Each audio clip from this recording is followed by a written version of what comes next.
రాష్ట్రంలో అవినీతి అరాచక ప్రభుత్వం రాజ్యమేలుతుందన్నారు ఉమ్మడి అభ్యర్థి కందుల దుర్గేష్. ఈ అరాచక ప్రభుత్వం నుంచి విముక్తి పొందాలంటే కూటమి అభ్యర్థులను భారీ మెజారిటీతో గెలిపించాలని ప్రజలను కోరారు. నిడదవోలు పట్నంలో ఇంటింటి ప్రచారాన్ని ప్రారంభించిన ఆయన ఉమ్మడి పార్టీల మేనిఫెస్టోను ప్రజలకు వివరించారు. కేంద్ర ప్రభుత్వ అండతో రాష్ట్రాన్ని మరింత అభివృద్ధి పథంలో నడిపించడానికి తమ ఉమ్మడి అభ్యర్థులను గెలిపించాలని కోరారు.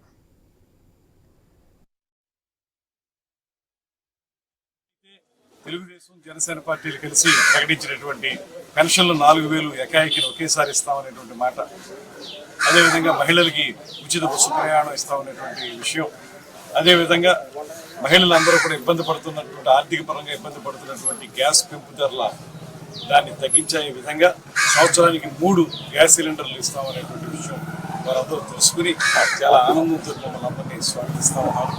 ప్రతి ఒక్కరూ కూడా ఖచ్చితంగా ఈసారి ఈ ఉమ్మడి ప్రభుత్వాన్ని తీసుకురావడానికి కృషి చేస్తామనేటువంటి మాట చెప్తా ఉన్నారు. ఇప్పటివరకు వెళ్ళి ప్రతి ఇంటి దగ్గర కూడా సాదర స్వాగతం లభించింది. అందరూ కూడా ఆనందంగా ముందుకు తీసుకెళ్తా ఉన్నారు. అదేవిధంగా పెన్షన్ల విషయంలో కానీ పథకాల విషయంలో కానీ ఇప్పుడున్నటువంటి ప్రభుత్వం కంటే మెరుగ్గా మంచిగా చేయడానికి మా ఉమ్మడి ప్రభుత్వం సిద్ధంగా ఉందనేటువంటి మాటను కూడా